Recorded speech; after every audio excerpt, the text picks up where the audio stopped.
دیکھیں، اعوذ باللہ من الشیطان الرجیم، بسم اللہ الرحمن الرحیم۔ سورہ احزاب آیت نمبر 57 آ رہی ہے۔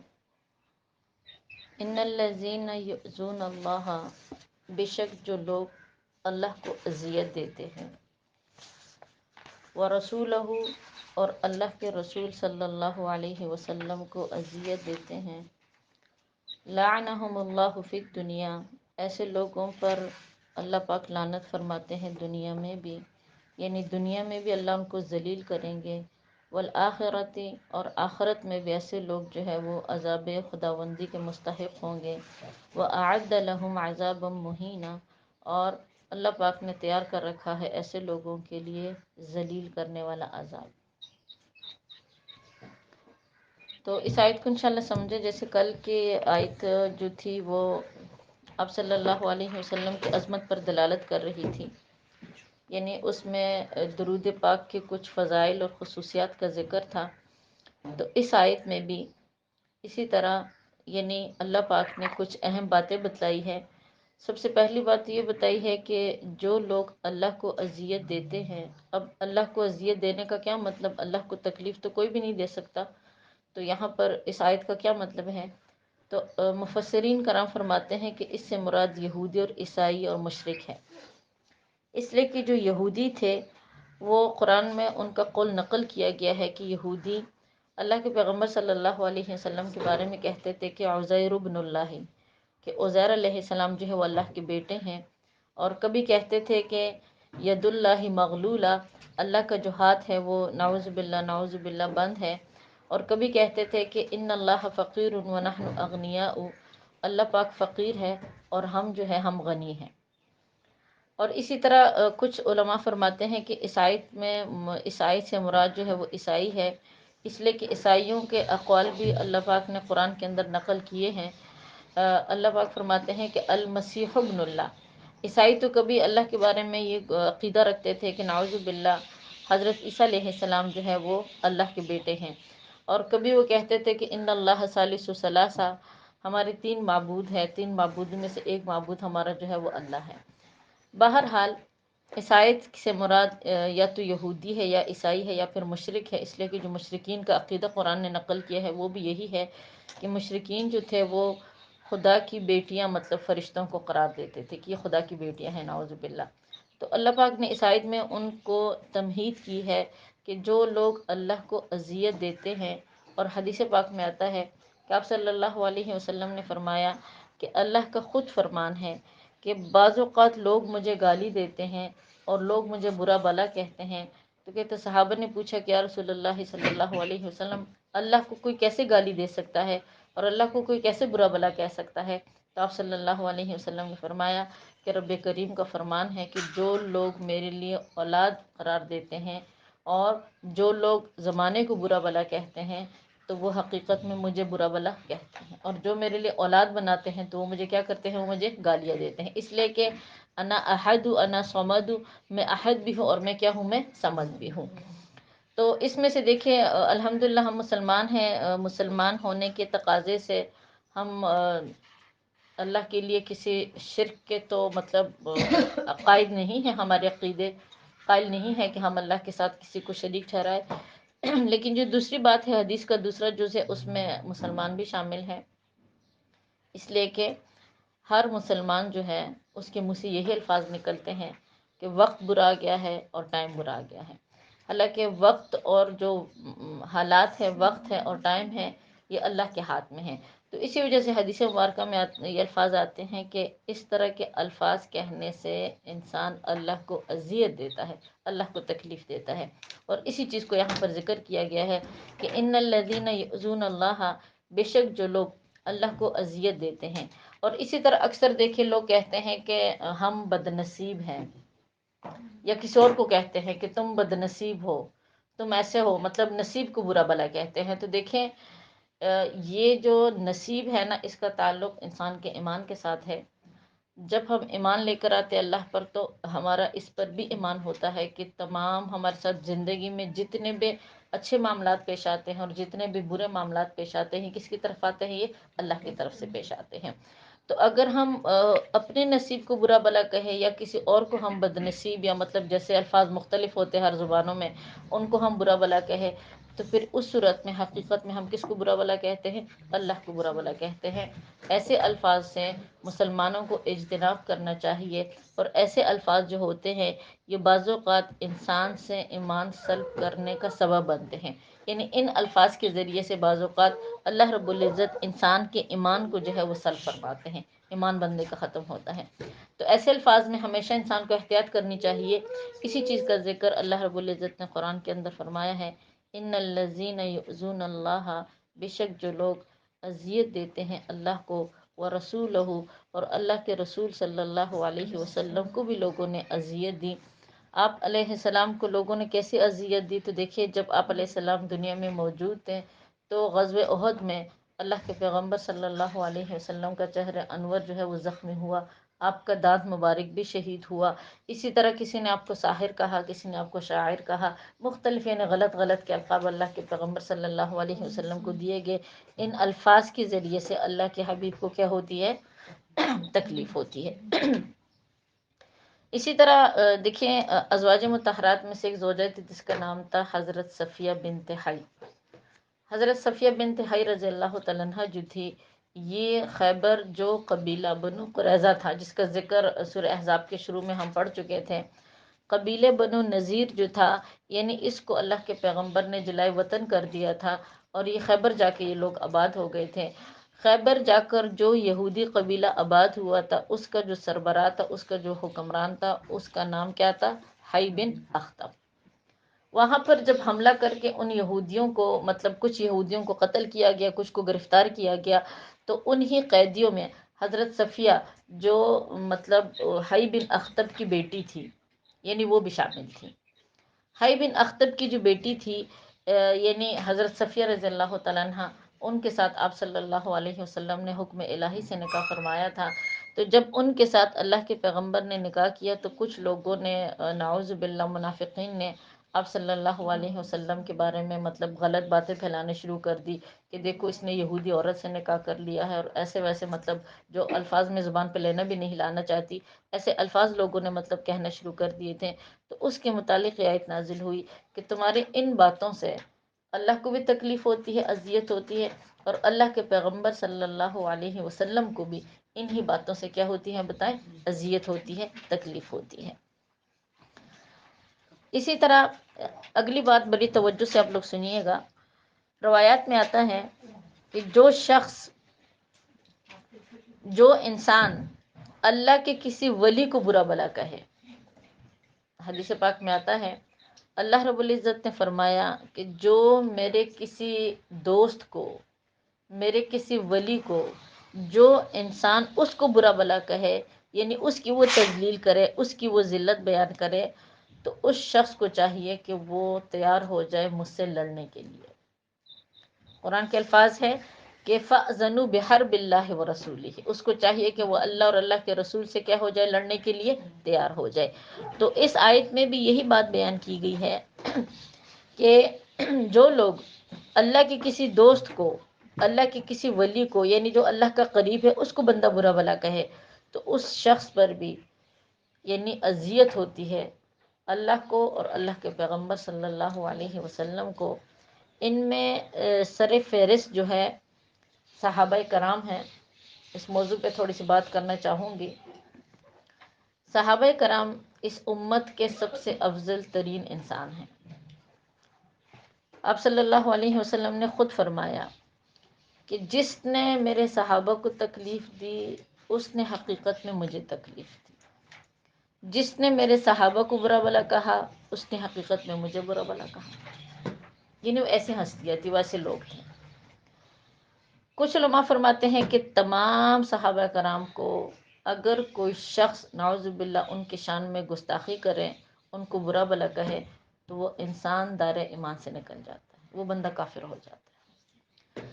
صحابہ کی شان میں قرآن کی بہت ساری آیات کا نزول ہے۔ سب سے اہم آیت جو ہے، جس کو اللہ پاک نے، دیکھے ان کو اپنی رضا کا مطلب ایک لقب دے دیا ہے دنیا میں، وہ آیت آخری پارے میں آتی ہے کہ رضی اللہ عنہ ورضوا عنہ، یہ ایسی ہستیاں ہے کہ اللہ پاک نے دنیا کی زندگی ہی میں ان کے لیے اپنی رضامندی کا اعلان کر دیا ہے کہ اللہ ان سے راضی، اور یہ لوگ کیا ہے، یہ اللہ سے راضی ہیں۔ ہماری زندگیوں کا دیکھے مقاصد میں سے ایک بہت بڑا مقصد ہم یہاں پر یہ بھی لے کر آئے ہوئے ہیں کہ ہم اللہ کو راضی کریں۔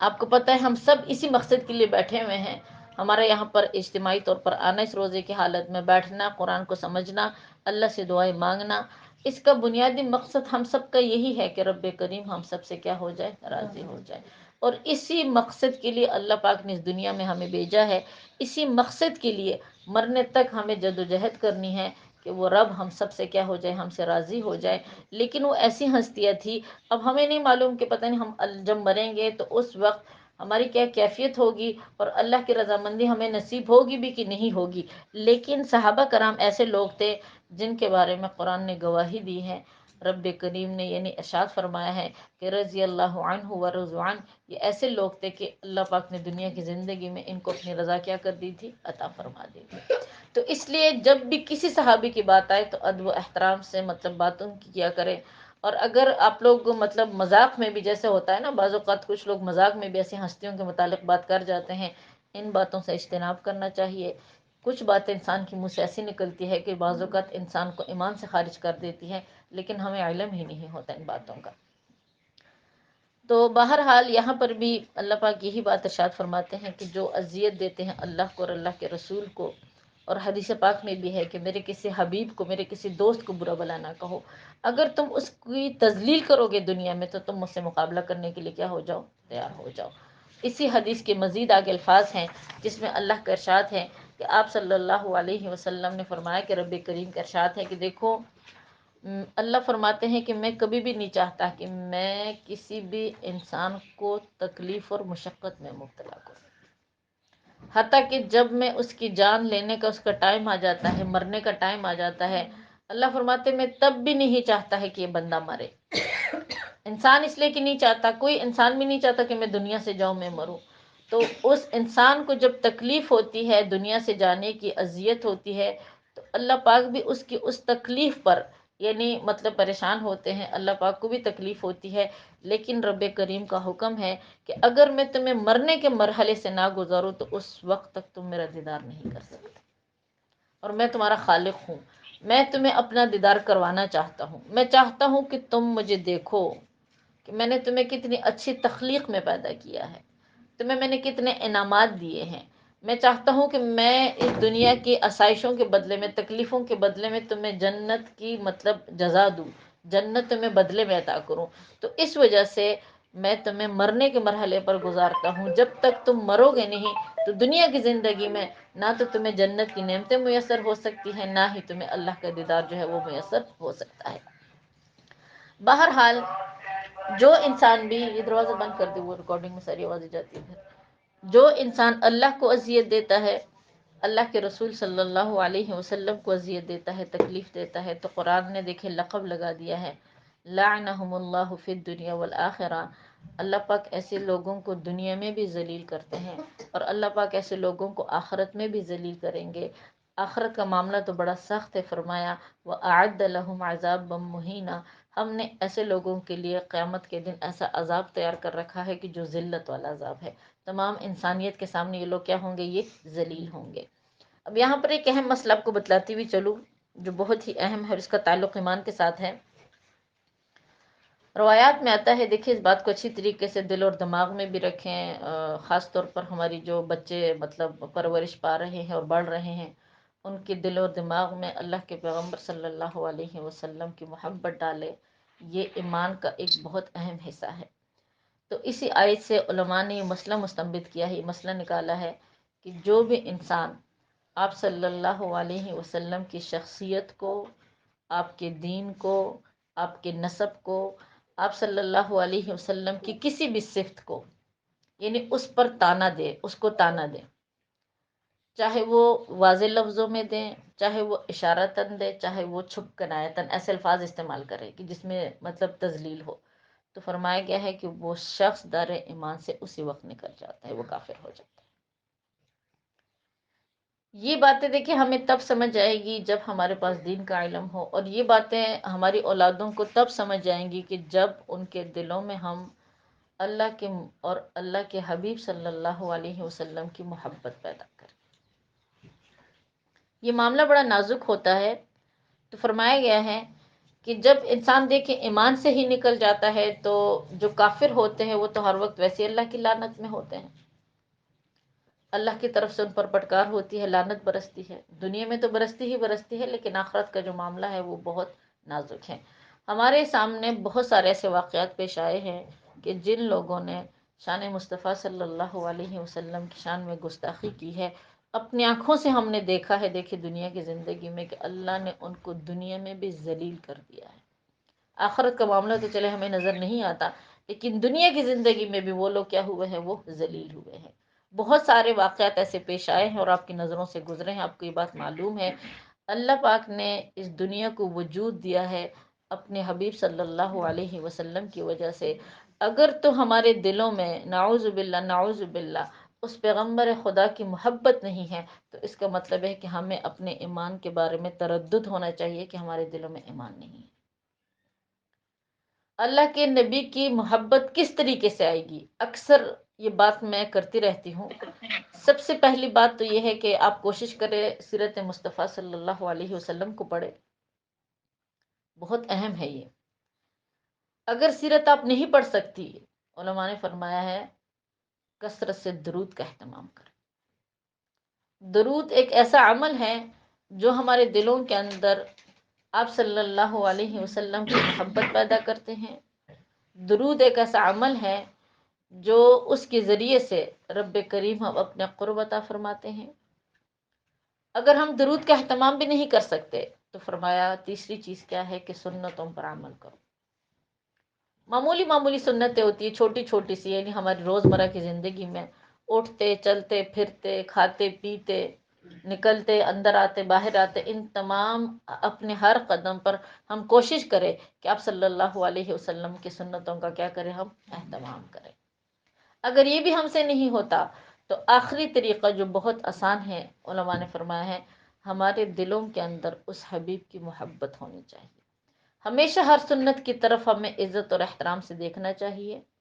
اور عمل نہیں بھی کر سکتے اس سنت سے ہمیں محبت ہونی چاہیے کہ یہ سنت کس کی، ہمارے نبی کی سنت ہے۔ جب ہماری نبی کی سنت ہے تو ہمارے دلوں میں اس کے لیے کیا ہونا چاہیے، ادب و احترام ہونا چاہیے۔ کہتے دلوں کے اندر جب محبت آتی ہے اس حبیب کے لیے، نبی کی سنتوں کے لیے، یہ بھی اللہ کے پیغمبر صلی اللہ علیہ وسلم سے محبت کا ذریعہ ہے۔ باقی درود پہ آپ کو پتہ ہے کل تفصیلی بات ہو چکی تھی۔ تو فرمایا گیا ہے کہ جو شخص، یعنی مزید اس کے بارے میں علماء مفسرین فرماتے ہیں کہ جو شخص آپ صلی اللہ علیہ وسلم سے دل میں نفرت کرے وہ مرتد ہے، در ایمان سے نکلا ہوا ہے۔ اسی آیت کو اسی چیز نے واضح کیا ہے کہ لعنہم اللہ فی الدنیا والآخرہ، اللہ پاک ایسے لوگوں کو دنیا میں بھی ذلیل کریں گے، ان پر لعنت برسائیں گے، والآخرہ، اور ایسے لوگوں کو رب کریم جو ہے وہ آخرت میں بھی ذلیل کریں گے، وَأَعَدَّ لَهُمْ عَذَابًا مُهِينًا، ایسے لوگوں کے لیے قیامت کے دن ہم نے کیا تیار کر رکھا ہے، عذاب تیار کر رکھا ہے۔ تو اس لیے دیکھیں آپ سب سے میری درخواست ہے کہ ہم سب کو اپنی نبی کی سنتوں کو، آپ کی سیرت کو پڑھنے کی ضرورت ہے، ہمیں بھی ہماری اولادوں کو بھی، اس لیے کہ جو جدید دور چل رہا ہے، جو ٹائم چل رہا ہے، جو وقت چل رہا ہے، اس میں ہر انسان کے دل سے دین کی جو محبت ہے وہ نکلتی جا رہی ہے۔ ہمارے دلوں میں دین کی اہمیت نہیں رہی، دین کی محبت نہیں رہی۔ اللہ کے پیغمبر صلی اللہ علیہ وسلم کی شخصیت کے بارے میں بہت کم لوگوں کو پتہ ہے۔ اگر نام کے ہم مسلمان ضرور ہے لیکن ان کی شخصیت کیسی تھی بہت کم لوگوں کو معلوم ہے۔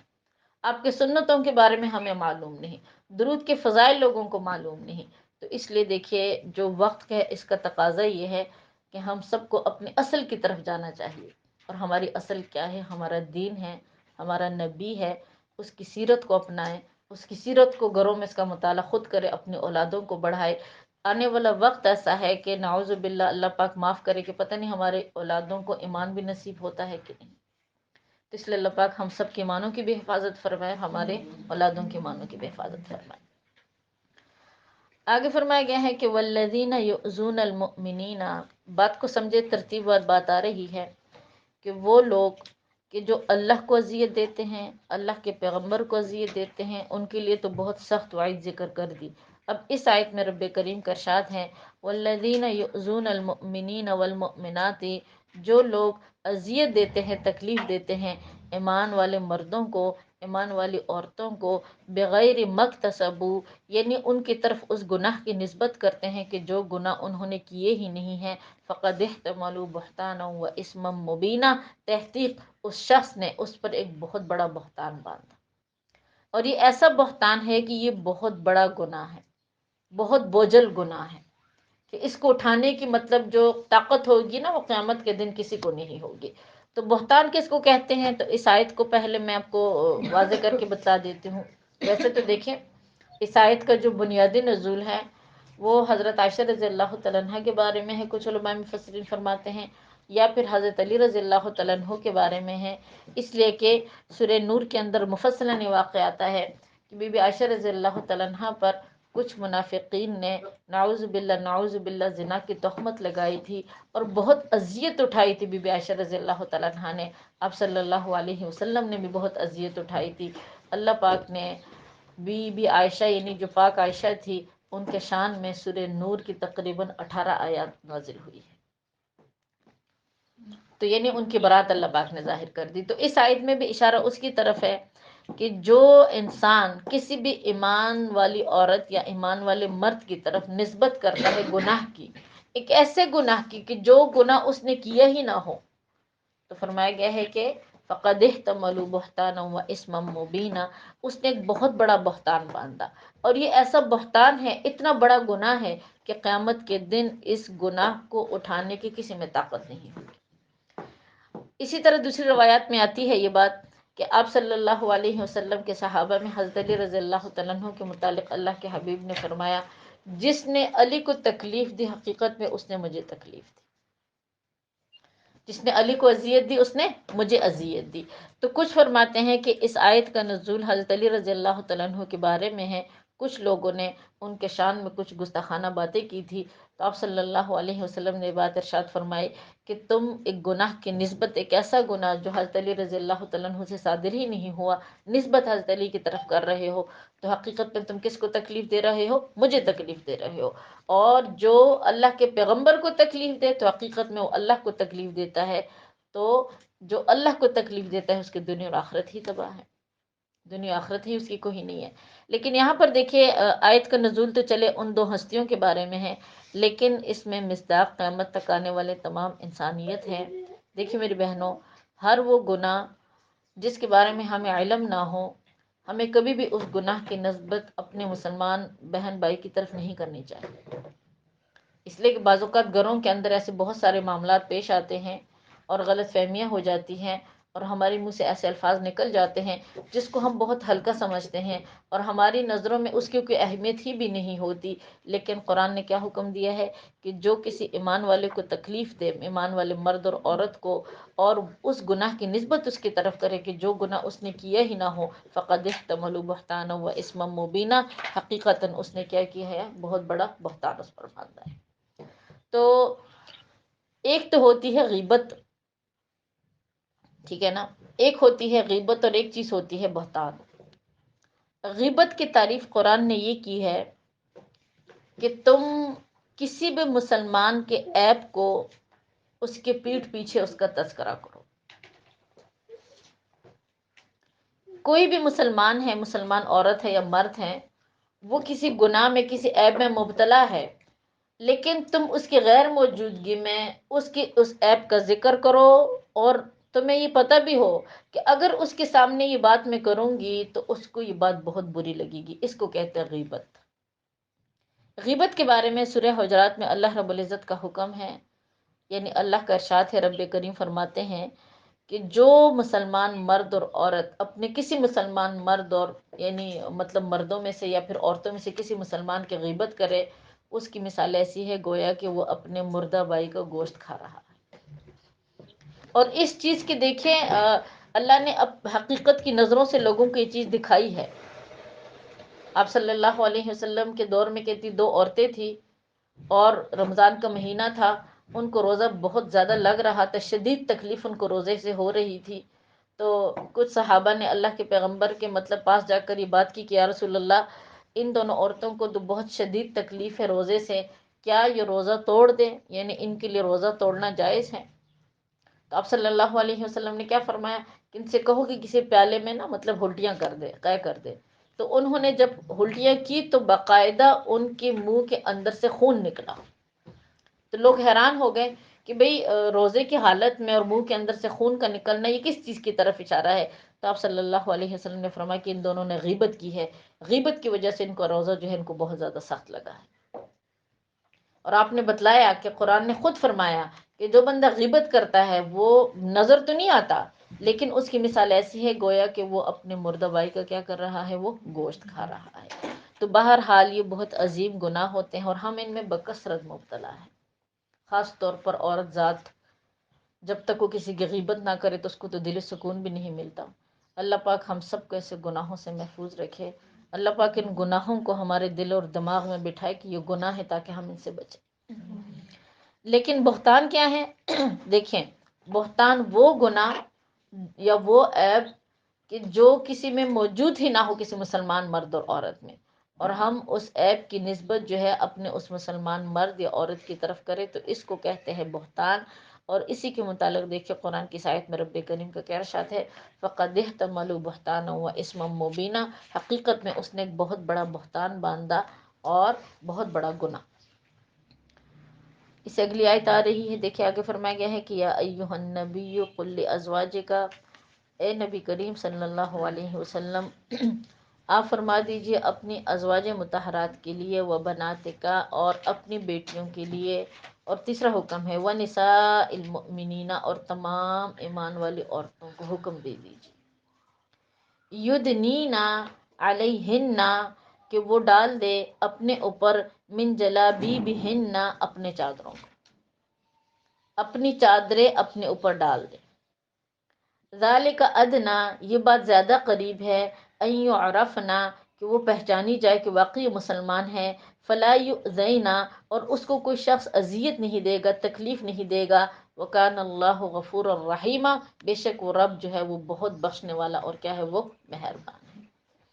تو اس آیت کو سمجھے، دیکھیے آیت جو ہے یہ پردے کے متعلق نازل ہوئی ہے۔ چلے پچھلی آیتوں کے متعلق تو کچھ لوگ کہتے ہیں کہ بھئی اس آیت کا تعلق بطور خاص ازواج مطہرات کے ساتھ ہے، لیکن اس آیت کو اگر آپ اس کے ترجمے کو بھی صرف سمجھ لینا، دیکھیے اس میں اللہ نے حکم دیا ہے اپنے نبی کو کہ قل آپ فرما دیجئے۔ سب سے پہلی بات تو یہ سمجھے کہ یہ امر کا صیغہ ہے، یعنی آپ کہہ دیجئے، جیسے کسی کو حکم دیا جانا، تو اس لفظ میں حکم دیا گیا ہے۔ قرآن میں جہاں کہیں بھی امر کا لفظ استعمال ہوتا ہے تو اس حکم پر عمل کرنا مسلمان مرد اور عورت کے لیے کیا ہے، یہ واجب ہے، ضروری ہے۔ اور اگر ہم اس پر عمل نہیں کرتے تو ہم باقاعدہ گناہ گار ہوتے ہیں، کبیرہ گناہ کر لیتے ہیں۔ تو اللہ پاک نے حکم دیا ہے کہ قل آپ فرما دیجئے، سب سے پہلی بات لازواجک اپنی ازواج مطہرات سے، وہ بناتے کا اے میرے حبیب اپنی بیٹیوں سے بھی فرما دیجئے۔ اب بات اس پر ختم نہیں ہوئی کہ ایسا نہ ہو کہ ظاہری بات ہے ہمارے جیسے لوگ آنے والے وقت میں آئیں گے تو وہ کہیں گے کہ نہیں بھئی چہرے کا پردہ تو نہیں ہے، اور یہ حکم تو بطور خاص ازواج مطہرات اور ان کی بیٹیوں کو تھا، اس لیے فرمایا ونساء المؤمنین تمام ایمان والی عورتوں کو اب حکم دے دیجئے، یدنین علیہن من جلابیبہن کہ وہ ڈال دے اپنے اوپر اپنے چادروں کو۔ اصل میں دیکھیں اس کا شان نزول پہلے سمجھے۔ روایات میں آتا ہے کہ جب یہ آیتیں نازل نہیں ہوئی تھی یعنی حجاب کے بارے میں، پردے کے بارے میں، تو اس ٹائم آپ کو پتہ ہے کہ اس ٹائم گھروں کے اندر یہ جو واش روم کا سسٹم ہے یہ بھی نہیں تھا، گھروں سے باہر ہوتے تھے، گھروں سے باہر بھی نہیں ہوتے تھے بلکہ باہر کھلی جگہ پر جا کر لوگ اپنی قضاء حاجات پوری کرتے تھے۔ اور یہ تو اب جدید دور ہے کہ گھروں کے اندر واش روم ہے، اور انہی واش روموں نے ہمارا آپ کو پتہ ہے بیڑا غرق کر کے رکھا ہوا ہے کہ ہم وہم میں بھی مبتلا ہے، جسمانی بیماریوں میں بھی مبتلا ہے، روحانی بیماریوں میں بھی مبتلا ہے، اس لیے کہ یہ جنات کا مسکن ہوتی ہے، جنات کا ٹھکانہ ہوتی ہے، ان چیزوں کے بڑے نقصانات ہوتے ہیں۔ بہرحال ضمن ساتھ ساتھ آپ کو یہ بات کہتی ہوئی چلو کہ کبھی بھی واش روم میں اپنے کپڑے نہ چھوڑا کرے، اس کے بہت مضر اثرات انسان کے بدن کے اوپر پڑتے ہیں. نہ کوئی تولیے وغیرہ کچھ بھی ایسی چیز نہ چھوڑا کرے اندر. تو یہاں پر دیکھیں بات کو سمجھتے ہیں آیت کے لحاظ سے کہ اللہ کے پیغمبر کے دور میں عورتیں قضاء حاجت کے لیے گھروں سے باہر جاتی تھی. اس میں ظاہری باتیں مسلمان عورتیں بھی ہوتی تھی، اس میں لونڈیاں بھی ہوتی تھی، اس میں مطلب ہر طرح کی عورتیں رات کو جب باہر جاتی تھی اپنی مطلب حاجات پوری کرنے کے لیے. تو کچھ لوگ شریر لوگ ایسے ہوتے تھے کہ جو راستوں میں بیٹھے ہوتے تھے، خاص طور پر منافقین جو ہیں، اور وہ ان عورتوں کو چھیڑتے تھے. تو کہتے ہیں کہ جو مسلمان عورتیں تھیں انہوں نے اپنے شوہروں سے اس بات کا ذکر کیا. تو بات ہوتے ہوتے اللہ کے پیغمبر صلی اللہ علیہ وسلم تک پہنچ گئی کہ یا رسول اللہ صلی اللہ علیہ وسلم، ہماری عورتیں جب مطلب اپنی حاجت پوری کرنے کے لیے گھروں سے باہر نکلتی ہے تو کچھ ایسے لوگ مدینہ منورہ میں موجود ہیں. رات کا ٹائم تو ظاہری بات ہے، اس ٹائم تو یہ بجلیوں کا سسٹم نہیں تھا، اندھیرا ہوتا تھا، پہچان تو کسی کو ہوتی نہیں تھی. کچھ ایسے شریر لوگ ہوتے ہیں جو ہماری بیویوں کو چھیڑتے ہیں، تو اللہ کا کیا حکم ہے اس کے بارے میں؟ تو کہتے اس ٹائم رب کریم نے آیت نازل کر دی. اور ان کچھ روایات میں آتا ہے کہ جب اللہ کے پیغمبر نے تحقیق کر کے ان لوگوں سے پوچھا کہ تم لوگ اس طرح کی حرکت کیوں کرتے ہو، تو ان لوگوں نے آگے سے کہا کہ یا رسول اللہ، ہم تو ایمان والی عورتوں کو نہیں چھیڑتے، ہم تو لونڈیوں کو چھیڑتے ہیں، غلام لڑکیوں کو چھیڑتے ہیں. تو اس پر اللہ پاک نے آیت نازل کی اور اس آیت میں بتا دیا کہ مسلمان عورت کی یہ پہچان ہے کہ وہ اپنے پورے جسم کو ڈھانپ کر گھر سے نکلے. اجازت تو ہمیں مل گئی گھر سے نکلنے کی، لیکن کس صورت میں نکلے؟ کس صورت میں ہمیں اجازت ملی کہ ہم اپنے پورے جسم کو کور کر کے باہر نکلیں، تاکہ ہمارے جسم کے کسی حصے پر کسی مرد کی نظر نہ پڑے. یہ جو بے حیائی کا دور چل رہا ہے اور یہ فحاشی کا، اور آئے دن مطلب کوئی نہ کوئی ایسے کیسز ہوتے ہیں کہ بھئی کبھی بچے کے ساتھ تو کبھی لڑکی کے ساتھ تو کبھی کیا، تو کبھی کیا، ایسا ہوا ویسا ہوا. تو دیکھیے اس کا بنیادی مقصد جو ہے بے پردگی ہے. قرآن نے حکم دیا ہے کہ قل لازواجک و بناتک و نساء المؤمنین، ازواج مطہرات سے بھی کہہ دیجئے، بنات سے بھی کہہ دیجئے، اور تمام ایمان والی عورتوں سے کہہ دیجئے کہ وہ اپنے جسم کو مکمل کور کر لے. ذالک ادنی ان یعرفن، اور یہ بات زیادہ بہتر ہے کہ ان کو یعنی لوگ پہچانیں گے. ظاہری بات ہے وہ جب اپنے جسم کو ڈھانپیں گی تو لوگوں کو پتہ چلے گا کہ یہ مسلمان عورتیں ہیں. ان کو مطلب اس ٹائم لوگ اذیت نہیں دیتے تھے. فلا یؤذین، اور لوگ انہیں تکلیف نہیں دیں گے. وکان اللہ غفور الرحیم، باقی جو معاملات ہوتے ہیں رب کریم کی ذات جو ہے وہ معاف کرنے والی اور رحم کرنے والی ہے. لئن لم ينتهِ المنافقون، فرمایا گیا ہے اگر اس کے باوجود بھی عورتیں پردے میں جانے کے باوجود بھی باہر جب نکلتی ہے تو کہتے پھر بھی کچھ لوگ ان کو مطلب چھیڑتے تھے. تو قرآن نے اگلی آیت نازل کر دی، اس میں فرمایا لئن لم ينتهِ المنافقون، اگر یہ منافق لوگ اپنی حرکات سے باز نہیں آتے، والذین فی قلوبہم مرض، اور وہ لوگ کہ جن کے دلوں کے اندر بے حیائی کی بیماری ہے، والمرجفون فی المدینۃ، اور جو جھوٹی خبریں اڑاتے ہیں مدینہ منورہ میں، یعنی یہ لوگ اگر اپنی حرکات سے باز نہیں آتے، لَنُغْرِيَنَّكَ بِهِمْ، تو ہم ضرور آپ کو ان کے خلاف یعنی آمادہ کریں گے، یعنی حکم دیں گے کہ آپ ان کو قتل کر دیں یا ان کو جلائے وطن کر دیں. اتنی سخت سزا ہے ایسے لوگوں کی کہ ان کو مارنے کا حکم ہے کہ جو بے حیائی پھیلاتے ہیں. دیکھیں روایات میں یہ بات آتی ہے کہ اللہ رب العزت کو سب سے زیادہ جو غضبناک رب کریم ہوتے ہیں وہ بے حیائی پر ہوتے ہیں. اس آیت میں بھی بات آ گئی. اور ساتھ ساتھ تمام قوموں میں آپ سب کو یہ بات شاید آپ کے علم میں ہو کہ سب سے زیادہ رب کریم نے جو سخت عذاب دیا ہے وہ قوم لوط کو دیا ہے، اس لیے کہ قوم لوط ایک بے حیائی والے فعل میں داخل تھی. کافر تو ساری قومیں ہی تھی، شرک تو ساری قومیں کرتی تھی، لیکن بے حیائی والا کام قوم لوط کرتی تھی. مرد مردوں کا میلاب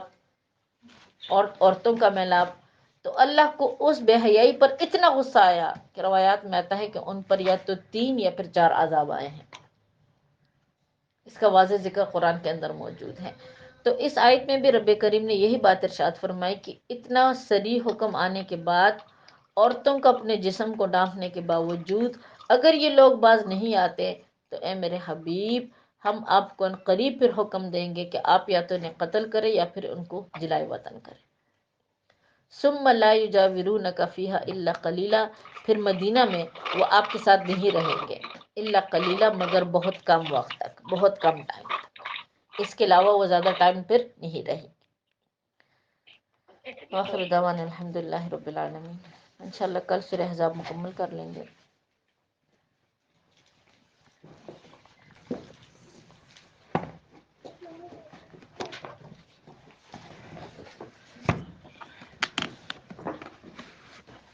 انشاءاللہ آگے حدیث پڑھ لیتے ہیں۔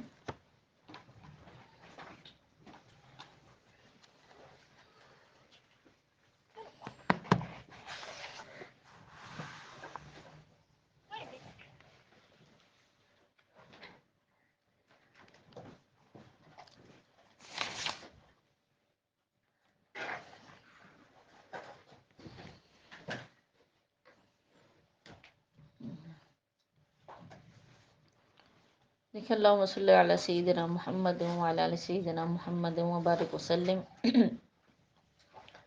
عن انس، حضرت انس رضی اللہ تعالیٰ عنہ سے روایت ہے، قال فرماتے ہیں، جاء رجل الی النبی صلی اللہ علیہ وسلم، ایک شخص آیا اللہ کے پیغمبر صلی اللہ علیہ وسلم کی طرف، قال، اس شخص نے، اشتکیت، شکایت کی، عینی، اپنے آنکھوں کی، یعنی ایک شخص اللہ کے پیغمبر کی خدمت میں حاضر ہوا اور اس نے یہ مسئلہ پوچھا کہ یا رسول اللہ میری آنکھوں میں تکلیف ہے، افاکتحل، تو کیا میں روزے کی حالت میں سرما لگا سکتا ہوں، وانا صائم، حالانکہ میں روزے کی حالت میں ہوتا ہوں، قال، آپ صلی اللہ علیہ وسلم نے فرمایا کہ نعم، جی ہاں، جی ہاں، تم روزے کی حالت میں سرمے کو کیا کر سکتے ہو، لگا سکتے ہو۔ تو آیت سے معلوم ہوا کہ آنکھ میں سرما لگانا یا کسی دوا کے لگانے سے اس پر روزے پر کوئی اثر نہیں پڑتا۔ آنکھوں کے اندر دوائی ڈالنے سے روزہ نہیں ٹوٹتا، آنکھوں میں سرما لگانے سے روزے پر کوئی اثر نہیں پڑتا۔ ان عامر بن ربیعہ، روایت ہے عامر بن ربیعہ رضی اللہ تعالیٰ عنہ سے، قال فرماتے ہیں، رأیت النبی صلی اللہ علیہ وسلم، میں نے دیکھا اللہ کے پیغمبر صلی اللہ علیہ وسلم کو، ما لا احصی، فرماتے ہیں حضرت عامر بن ربیعہ کہ میں شمار نہیں کر پاتا، یتوسکو، کہ آپ نے اتنی کثرت سے روزے کی حالت میں مسواک کیا، وہو صائم، اور بتائیں آپ کون سی حالت میں ہوتے تھے، روزے کی حالت۔ تو معلوم ہوا کہ اگر روزے کی حالت میں انسان مسواک کرے تو مسواک کرنے سے بھی روزہ کیا ہوتا ہے، وہ نہیں ٹوٹتا۔ عن بعض اصحاب النبی صلی اللہ علیہ وسلم، اور اسی طرح اللہ کے پیغمبر صلی اللہ علیہ وسلم کے بعض صحابہ سے یہ روایت نقل ہے، قال فرماتے ہیں، لقد رأیت النبی صلی اللہ علیہ وسلم بالعرج یصب علی رأسہ الماء، میں نے دیکھا اللہ کے پیغمبر صلی اللہ علیہ وسلم کو مقام عرج میں، میں نے ان کو مقام عرج میں دیکھا، یصب علی رأسہ الماء، آپ صلی اللہ علیہ وسلم اپنے سر پر پانی ڈال رہے تھے، وہو صائم، اور آپ روزے کی حالت میں تھے، من العطش، پیاس کی وجہ سے، او من الحر، یا پھر گرمی کی شدت کی وجہ سے۔ تو دیکھیے یہاں پر بھی روایات سے معلوم ہوا کہ روزے کی حالت میں پیاس یا گرمی کی شدت کم کرنے کے لیے سر پر پانی ڈالنا یا پھر نہانا، مطلب اس سے بھی روزے پر کیا ہوتا ہے، کوئی فرق نہیں آتا، اس سے بھی روزہ نہیں ٹوٹتا۔ ایسی تدابیر اختیار کرنے سے کوئی فرق نہیں پڑتا۔ روزے کی حالت میں آج کل تو خیر موسم اتنا گرم نہیں ہے، لیکن شدید گرمیوں میں اگر روزے کی وجہ سے بندہ نہائے کہ چلو پیاس کی شدت میں تھوڑی کمی آئے، یا پھر مطلب روزے کی وجہ سے مطلب تھوڑی ٹھنڈک محسوس ہو، تو اس سے کچھ بھی فرق نہیں پڑتا۔ آپ علیہ السلام نے اپنے عمل کے ذریعے سے اپنے امت کو یہ کام کر کے دکھلایا۔ اور کچھ فرماتے ہیں کچھ علماء مفسرین، اس کو سمجھے ذرا کہ یہ ایسی سچویشن جب پیش آئے، یعنی ایسی حالت جب پیش آئے تو یہ سفر کی حالت میں، سفر کی حالت میں اگر شدید روزہ لگ رہا ہو یا پیاس ہو، روزے کی حالت میں انسان ہو، تو وہ اس طرح کر سکتا ہے کہ وہ نہا سکتا ہے یا پھر اپنے سر پہ پانی ڈالے تاکہ اس کی وجہ سے روزے کی جو شدت ہے وہ کم ہو۔ عن جابر بن عبداللہ، روایت ہے جابر بن عبداللہ سے، قال فرماتے ہیں، قال عمر بن الخطاب رضی اللہ عنہ، حضرت عمر خطاب رضی اللہ تعالیٰ عنہ نے کہا، حششت، یا رسول اللہ میں تو ہلاک ہو گیا۔ قبلت، میں نے بوسہ لیا، وانا صائم، اور میں روزے کی حالت میں تھا، یعنی میں نے اپنی بیوی کا بوسہ لیا یا رسول اللہ اور میں روزے کی حالت میں تھا۔ تو کہتے فقلت یا رسول اللہ صنعت اليوم امرا عظیما، یا رسول اللہ آج کے دن مجھ سے ایک بہت بڑا گناہ ہو گیا ہے۔ قبلت، میں نے مطلب بوسہ لیا ہے اپنی بیوی کا، وانا صائم، اور میں روزے کی حالت میں تھا۔ قال، آپ صلی اللہ علیہ وسلم نے ارشاد فرمایا، رأیت لو مزمزت من الماء، مجھے یہ بتلاؤ کہ اگر تم روزے کی حالت میں کلی کر لو، لو مزمزت من الماء، اگر تم پانی سے کلی کر لو، وانت صائم، اور تم روزے کی حالت میں ہو، تو کیا اس کلی کرنے سے کیا تمہارے روزے پر کوئی فرق آئے گا؟ تو قلت، عمر خطاب رضی اللہ تعالیٰ عنہ فرمانے لگے، لا بأس، اس سے تو کچھ بھی نہیں ہوتا۔ قالت، آپ نے فرمایا کہ فمہ، اس سے بھی کچھ نہیں ہوتا، یعنی اگر تم اپنی بیوی کا بوسہ اس حالت میں لیتے ہو تو صرف بوسہ لینے سے بھی تمہارے روزے پر کیا ہے، کوئی فرق نہیں آتا۔ وآخر دعوانا الحمد للہ رب العالمین۔ انشاءاللہ دعا کر لیتے ہیں۔